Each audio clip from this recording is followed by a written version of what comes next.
it'll work. That's the big sweep. With Bush, I ran it with Bush because he breaks tackles, and sometimes with those slow developing plays, people they penetrate. So you want to make sure you have a guy who can shed a few tackles. Now we're gonna go the other way, and I put McFadden back in.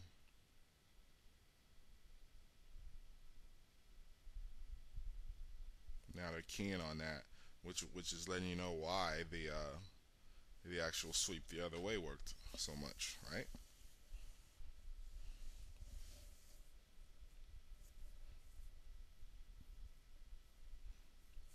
I also switch. Um, let's see.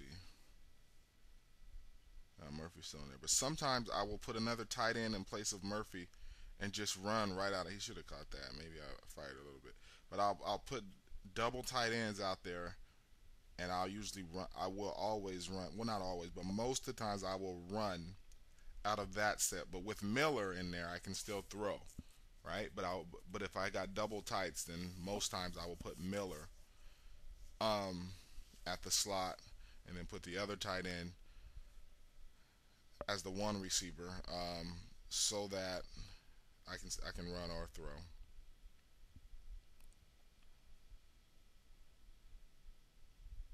Yeah, that's a nice move. Inches, and I am going to punt. Why? You're playing online. Number one, you don't want people to quit. If you get up to 24-0 right now, you might have some guy pull a plug on you or something like that.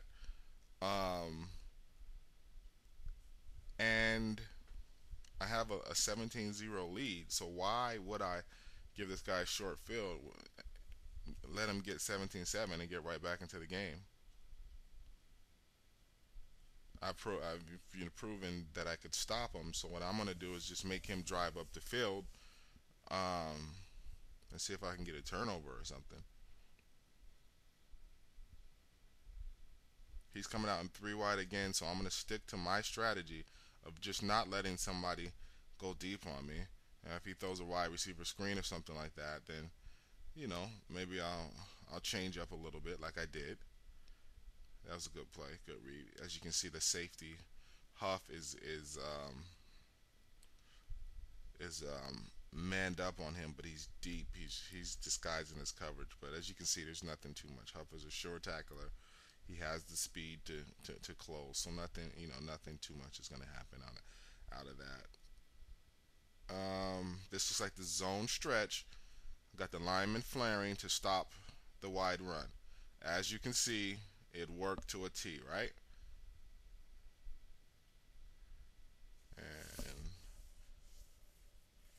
And that's the zone stretch. Now, don't get me wrong, it won't stop. Like a strong set big toss most times. But if they're just in a normal set where they can also pass out of it, then what's probably going to happen is that zone stretch is going to slow them up and make them go wider than they want to, which allows my backers and other linemen to cut off cutback angles and to pursue better. And there you have it. I didn't get the call, but he lost three off of that. So the zone stretch worked to a T, and actually I'm right in his head, right? Zone stretch again. I just got a feeling this guy likes to run wide. And there you have it, where we're talking about if they come out in like a big set, then I might have to go to that two deep breakout. But I'm just playing and I'm just filling them out. And at this point, I don't feel like gambling on a two deep breakout. Let's see, there's two deep breakout. I might call it now. I think I did. He comes out in three wide. No, I went to the cover two hawk. So even now, I'm not too concerned about his run, or else I would have, excuse me, I would have committed with that two deep breakout. And if I would have, he would have hit that play and got a big gain. So that was sticking patient. Not too concerned with this guy's run because I can stop it. I showed him I can stop it when I want to, and he knows that. And he was hoping that I was going to commit. Here I'm committing to the run here though, two deep breakout. So if he throws, he's going to complete it. But as you can see that, see he had to cut back in because I had that two deep breakout. I had him firing from outside on both sides, and it stopped it. So that's what I mean. I knew he was going to run there. I committed to the run. It was risky, but sometimes you gotta let them know, and sometimes you have to, you have to call good plays. You have to be in their head.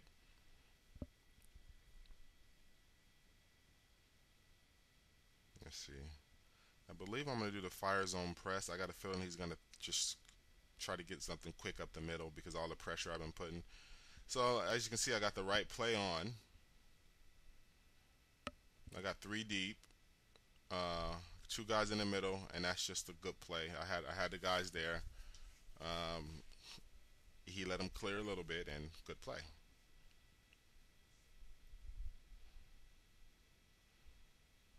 Uh, Once again, guys, don't forget to subscribe, like me on Facebook, retweet. It helps me keep to bring you guys. So here it is. I'm coming with the two deep breakout again, guys. If he passes to the right people, it's open. I got a feeling he's gonna run, so I'm committing to that run. And as you can see, that is gonna be open. That's what I was talking about there. So when you use the two deep breakout, use it in a situation where you feel like the guy is gonna run.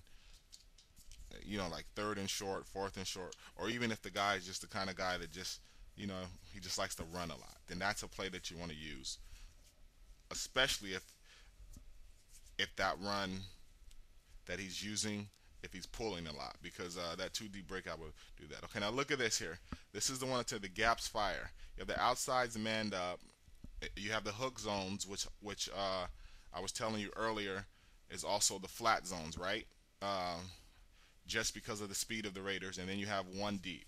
So if they throw middle, you got it. If they throw flats quick, then you have it. And they have to throw flats quick because you have so much pressure coming up the middle. So remember, if they're three wide, you can't use that play. But if they're in a normal pro set, I form, big, strong, anything like that, that play works well, as you can see. What did we do? I'm probably safety. Yeah, I'm manned up. I got everybody manned up. He's going to come out in three wide. I'm not giving him time. You can see he has no tight end, no running back. So whatever you do, buddy, it's going to have to be quick. And it was. Good. Good job.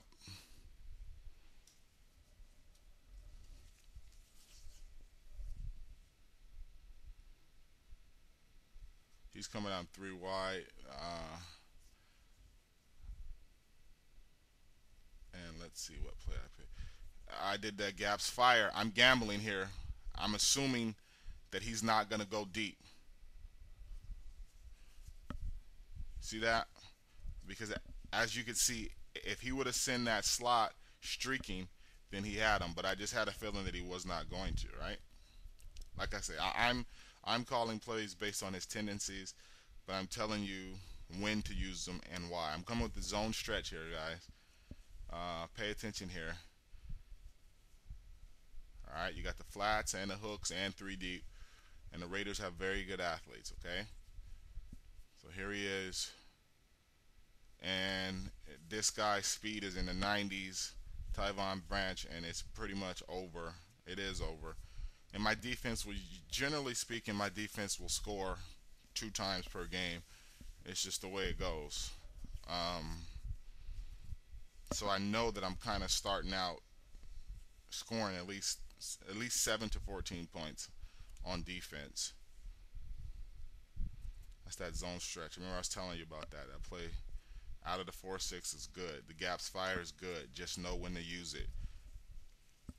Linebacker contain, know when to use it. Two deep breakout, know when to use it. Strong safety blitz, use that if they are going to disrespect you and come out in a 3 or 4 wide without blocking. Just remember that you are vulnerable to some screens sometimes in certain areas, but just mix it up so that they don't know exactly what you're going to do in those situations. Here I'm going to offer this guy mercy so that he doesn't quit.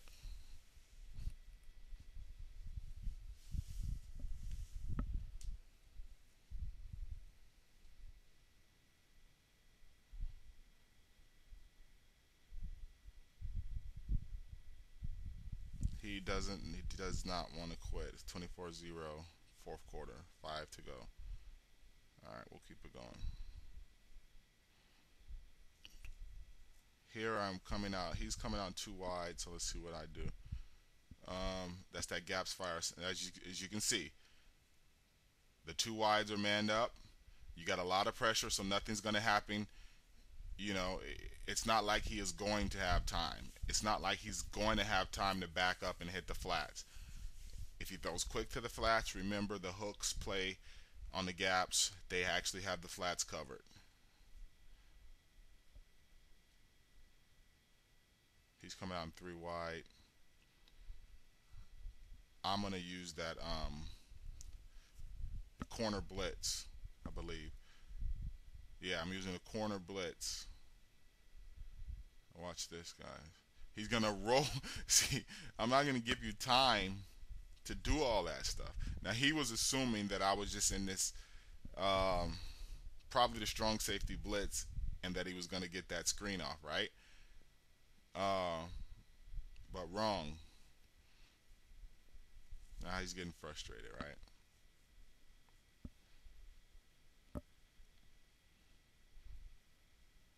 That's all out of the 4-6. They have that corner blitz, which on that play they have a lot of zone covers. It's just they have really good plays out of that 4-6 book. I can't stress that enough. And as you can see, the West Coast, it's not too complicated, but that was the whole thing about the West Coast. Bill Walsh actually designed that because of his team didn't have very good blocking, and they needed a system as to where they could still move the ball. And it became a timing offense with short plays, and it works great against in any situation.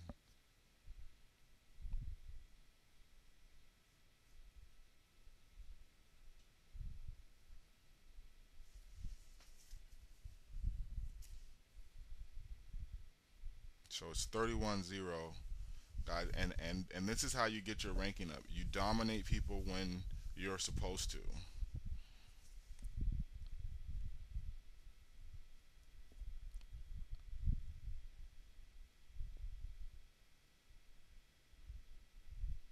And just in case you didn't know, so I was talking to some guy the other, and if you want to play a ranked game, you just go to head to head on 2011. This is the zone stretch again. Remember, you have three deep, you have the flats, you have one in the middle.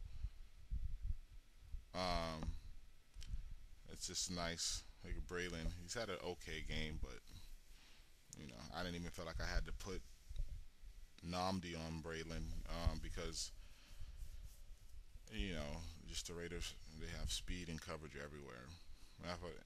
If I was playing like a Brandon Marshall, somebody like that, I would have Namdi locked up on him, and then it would make it even easier. This is the I'm doing the three deep blitz on that one. As you can see there, see even if you get it off and complete it, the team speed on the Raiders is so good, and because you don't let it set up, it's just you're really not going to get anything.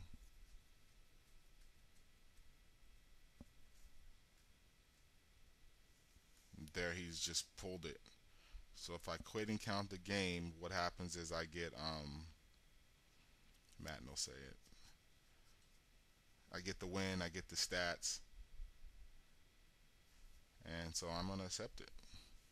And so that's how you do it, guys. Maddenedge.com. Don't forget to subscribe.